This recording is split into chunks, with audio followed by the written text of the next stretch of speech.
안녕하세요, 노성철입니다. 이번 20대 대선에서 2년 전 총선에서 300석 중 무려 180석을 차지한 민주당이 졌습니다. 그 당시 2년 후 이런 결과가 있을지는 아무도 상상을 못했었죠. 2년 동안 검찰개혁과 언론개혁이 이루어졌다면 이렇게 졌을까요? 김건희 씨 검찰 수사가 이렇게 안 될 수가 있었을까요? 준비 안 된 대통령 후보에게 대통령 자리를 내줬을까요? 너무 아쉬운 마음에 영상을 제작합니다.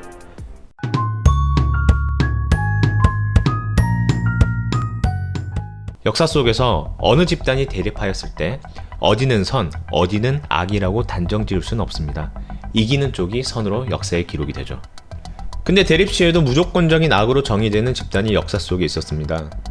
일제강점기에 우리 독립운동가들을 팔아먹고 부귀영화를 누린 권력형 친일파들이죠. 그 뿌리를 이어온 조직을 우리는 검찰로 봅니다. 물론 그렇지 않은 훌륭한 검사님들도 계십니다. 지금까지 검찰은 권력의 신여 역할, 대한민국 검찰은 지금까지 너무나 나쁜 짓들을 많이 했습니다. 대한민국의 주권은 국민에게 있고 검찰은 국민의 세금으로 먹고 사는데 그들은 국민을 위한 검찰이 아니었습니다. 오로지 권력자를 위한 검찰이었습니다. 정권은 유한해도 검찰은 무한했었고요.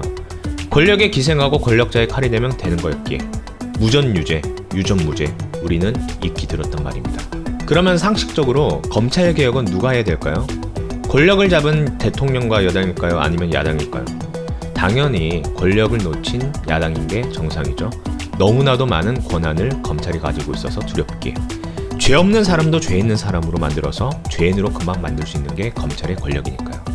근데 노무현 대통령은 달랐습니다. 물론 김대중 대통령도 검찰개혁 하려 했지만 검찰총장 임명과 동시에 실패했었죠. 그 후로 노무현 대통령이 당선되었을 때 검찰개혁을 시도했었는데 보통의 대통령은 검찰총장을 임명하여 검찰이라는 칼을 들 수 있기에 그 칼을 반대 세력 정리했습니다. 하지만 노무현 대통령 달랐죠. 나는 그 힘 안 쓸 테니 검찰은 스스로 자정하고 개선해 나가자 라고 했지만 그건 검찰을 너무나 과대평가한 일이었죠. 자정이 안 되어서 노무현 대통령은 생중계로 전 국민 앞에서 검사와의 대화를 했는데 엘리트주의에 빠져있던 검사들은 노무현 대통령에게 합번이 어떻게 되는지 등등 너무나 실망스러운 말들만 뱉었었죠. 근데 그때 그 검사 지금 어떻게 살고 있는지 궁금하네요. 진짜 별로던데. 아무튼 노무현 대통령은 본인이 검찰개혁하겠다는 의지가 강했습니다. 그 권력을 가지지 않고 본인 임기에서 개혁하겠다고. 근데 끝내 개혁하지 못했고 오히려 그게 화가 되어 이명박의 검찰에 의해 돌아가셨죠.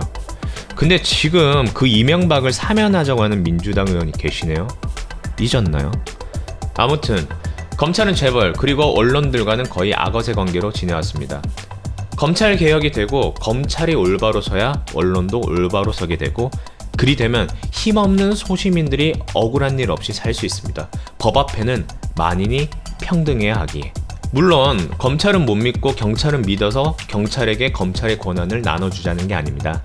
한 집단이 모든 권한을 다 가지고 있으면 조직은 더 썩고 부정부패는 문화로 자리 잡기에 서로 상호 견제할 수 있도록 경찰에게 나눠주자는 거죠. 우리나라같이 검찰이 모든 걸 독점하는 나라는 없기에. 근데 검찰은 그 권한을 놓기 싫어서 발버둥을 치는 상황에 검찰총장 출신의 검사가 대통령이 되었네요. 당연히 측근들도 검사 출신들이 줄을 이어갈 거고요. 꼭 검사 출신이 아니더라도 검사 출신의 추천들이 난무하겠죠. 너무나 걱정스럽습니다. 앞으로의 검찰이, 앞으로의 대한민국이. 문재인 정부가 들어서고 2020년 4월 총선에서 180석을 민주당이 차지했을 때 그때가 절호의 기회였는데 그걸 민주당은 놓쳤고요. 그게 지금 대선의 결과로 나왔고 앞으로는 또 어떤 상황으로 전개될지 아무도 모를 일입니다. 대한민국을 너무나 사랑하는 청년으로서 참 개탄스럽습니다. 라고 한마디 뱉으며 오늘의 영상을 마무리하겠습니다. 지금 보고 계신 영상이 마음에 드신다면 구독과 좋아요, 알림 설정 부탁드립니다.